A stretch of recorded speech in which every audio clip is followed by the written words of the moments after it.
Assalamualaikum warahmatullahi wabarakatuh. Dalam video kali ini saya akan membagikan solusi persamaan nonlinier ya. Nah, dalam bidang sains nih dan rekayasa itu para ahli ilmu alam atau rekayasawan itu sering berhadapan dengan namanya kita mencari solusi dari persamaan akar yang di situ persamaannya tidak lazim ya. Yang dikatakan tidak lazim itu bagaimana? Nah, itu ada beberapa persamaan yang tidak bisa diselesaikan secara rumus-rumus yang sudah ditentukan. Contohnya nih misalkan muncul persamaan non-linear atau nirlanjar ya. Nah, di sini saya kasih contoh nih, misalkan persamaan nonlinier itu seperti ini. 9,34 dikurangi 21,97x ditambah 16x pangkat 3 dikurangi 3,704 x pangkat 5 sama dengan 0. Nah, sering sekali di lapangan kita menjumpai persoalan seperti ini ya. Ini adalah masuk ke dalam persamaan nonlinier atau nirlanjar. Nah, cara penyelesaiannya bagaimana? Nah, ini kan secara rumus, misalkan kita masukkan ke rumus X1, X2 itu sama dengan positif negatif B dikurangi 4AC di akar, kemudian dibagi dengan negatif B AC itu kan tidak bisa. Nah, solusinya bagaimana nanti kita akan pelajari di video ini. Contoh lain bersamaan nirlanjar di sini juga ada. Ini di kasus kecepatan ke atas sebuah roket itu dapat dihitung dengan pemakaian rumus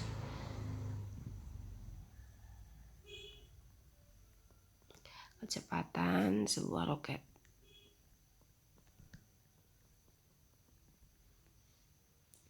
Nah, itu kan bisa kita hitung dengan rumus Y sama dengan U ln M0 dibagi M0 dikurangi QT dikurangi dari GT. Nah, ini kan juga kalau kita menyelesaikan persamaan dengan rumus baku yang sudah ditentukan, itu tidak ada ya. Otomatis solusinya kita menggunakan dari solusi untuk persamaan nonlinier.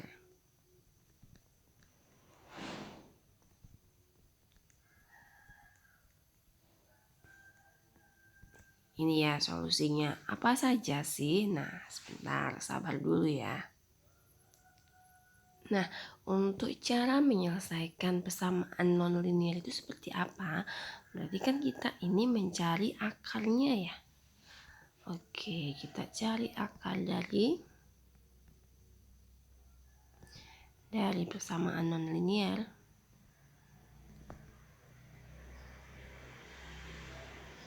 Nah, ada berapa metode sih dalam hal ini ya? Nah, dalam metode numerik nih pencarian akar fx sama dengan 0 nih ya. Fx sama dengan 0 itu dilakukan secara iteratif ya atau lelaran. Nah, sampai saat ini sudah banyak sekali metode yang ditemukan dalam menentukan pencarian akar nih. Secara umum metode tersebut dibagi menjadi 2 ya. Metode akar ini dibagi menjadi 2 macam nih ya.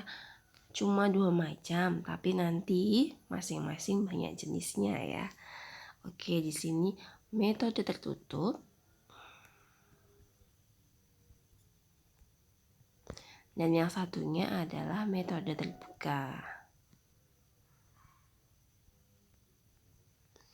Nah, apa sih metode tertutup dan apa sih metode terbuka? Jadi metode tertutup ini kita menentukan selang dulu ya atau interval. Nah, selang A dan B ini atau interval A dan B ini sudah dipastikan berisi minimal 1 buah akar ya. Nah, di dalam kita menemukan akar di dalam interval ini, kita sudah memastikan ini minimal 1 akar. Nah, karena itu nih metode ini itu juga sering disebut dengan metode konvergen. Karena apa? Karena selalu kita menemukan akarnya atau titik temunya itu ke dalam satu titik yang konvergen. Jadi di sini juga disebut konvergen.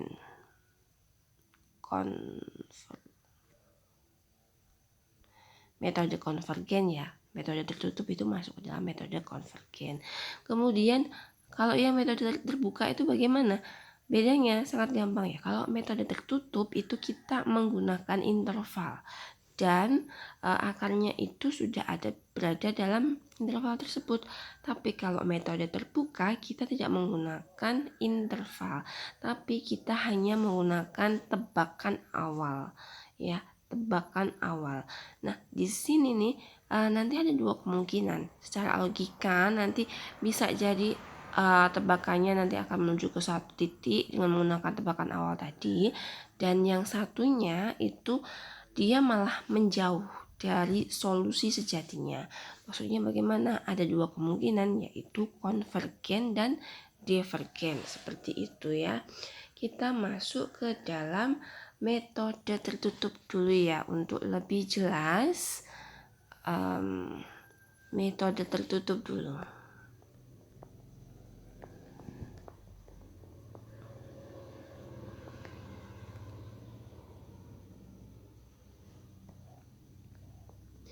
Nah, di dalam metode tertutup tadi kan kita memerlukan selang ya, selang atau interval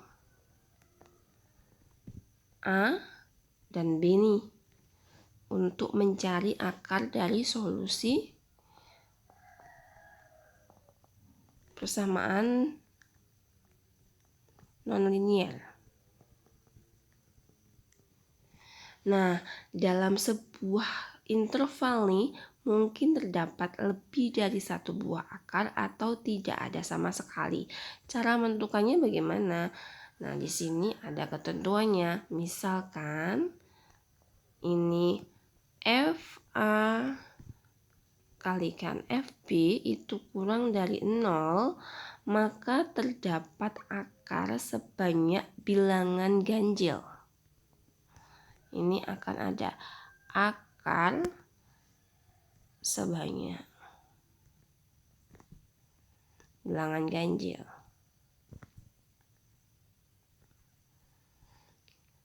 Seperti apa maksudnya yang bilangan ganjil ya?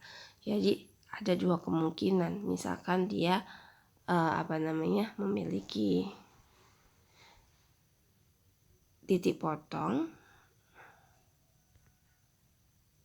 Ini interval A dan B ya.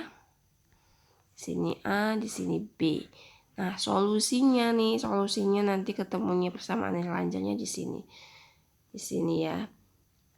Ini kan 1. Kemudian tadi kan sebanyak bilangan ganjil, ada kemungkinan lagi seperti ini.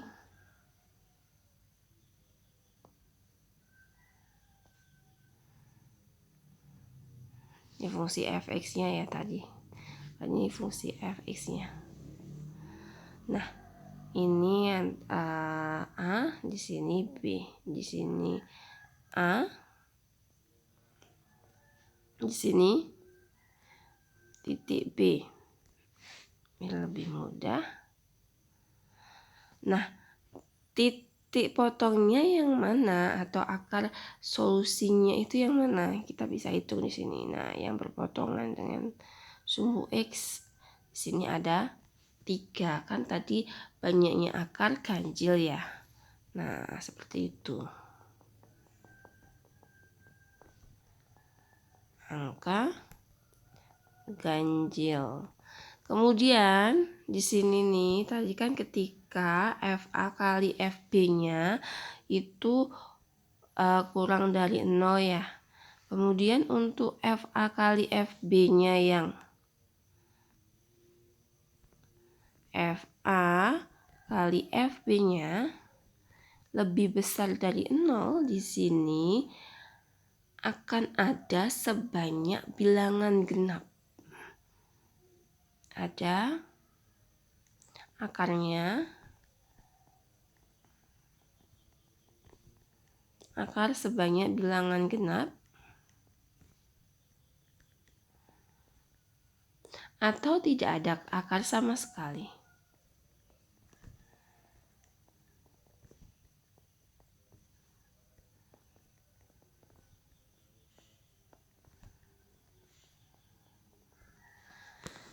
Maksudnya yang seperti apa gambarnya ini? Ini contohnya seperti ini ya. Di sini A, di sini B. Ini X, mungkin F, X. Nah, ini kan tidak berpotongan dengan garis X ya. Jadi dia tidak ada akarnya.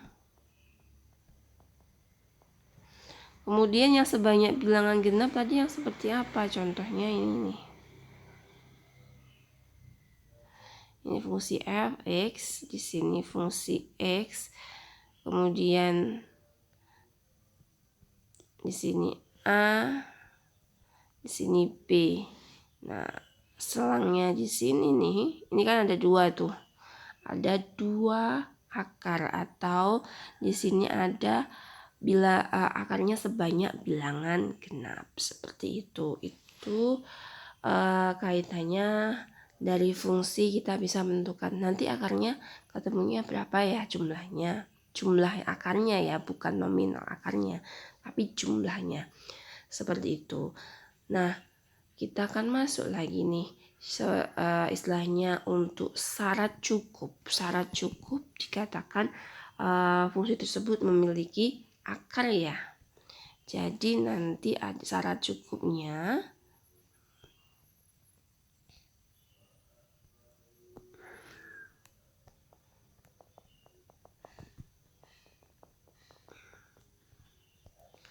Nih, jika FA kalikan FB kurang dari 0 dan Fx itu menerus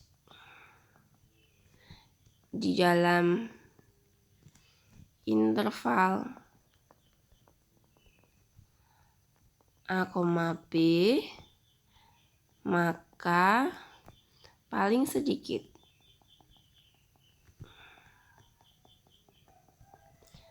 terdapat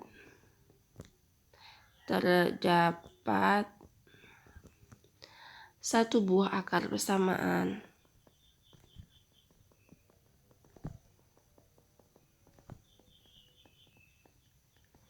Fx sama dengan 0 di interval